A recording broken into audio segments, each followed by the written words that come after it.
నేనెప్పుడు చూసినా ఆ అమ్మాయి నన్ను లవ్ చేస్తుందేమో అన్న ఒక ఫీలింగ్. అదే ఫీలింగ్తో ఆ అమ్మాయికి ప్రపోజ్ చేశా. కానీ హలో మావా, ఈ దేశంలో ఉన్న అందరికీ, దేశమేమేంటి, ఈ ప్రపంచంలో ఉన్న ప్రతి మగాడికి ఒక చిన్నప్పటి లవ్ స్టోరీ తప్పకుండా ఉంటుంది మావా. కానీ దాన్ని ఎవరూ బయటికి చెప్పరు.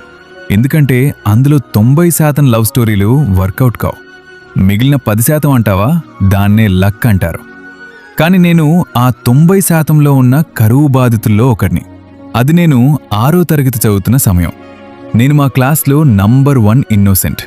అమ్మాయిలతో మాట్లాడడం అంటావా, వాళ్ళని చూసినా చాలు మాటలు ఆగిపోతాయి. అదే సమయంలో ప్రతి క్లాస్లో ఒక టాపర్ ఉంటాడు అన్నది ఎంత నిజమో, అదే క్లాస్లో ఒక చిల్లర గ్యాంగ్ ఉంటుంది అన్నది కూడా అంతే నిజం. వాళ్లకు క్లాస్ని ఎలా డిస్టర్బ్ చేయాలి, ఏ అమ్మాయిని గెలుచుకుందామా అన్నదే ఉంటుంది. ఈ లవ్ స్టోరీలో వీళ్ళే హీరోలవుతారు అంటారా మావా? కానీ వీళ్ల వల్ల కొన్ని మంచి పనులు కూడా జరుగుతాయి. నేను ఆ అమ్మాయిని చూసిన తర్వాత ఆమెతో ఎలా మాట్లాడాలా అని ఆలోచిస్తున్న సమయంలో వాళ్ళొక కొత్త పథకాన్ని తీసుకొచ్చారు. అదే థమ్స్ అప్. మా అబ్బాయిలకు అది ఒక సాకు.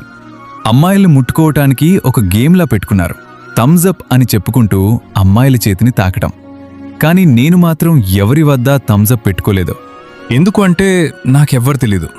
ఇక మా క్లాస్లోనే నేను పెద్ద ఎదవని ఎవరితో మాట్లాడాను.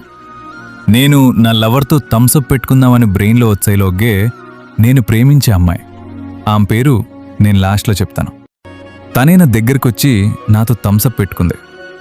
ఏ తపస్సు చేయకుండా దేవుడు నాకు వరమిచ్చినట్టు అనిపించింది.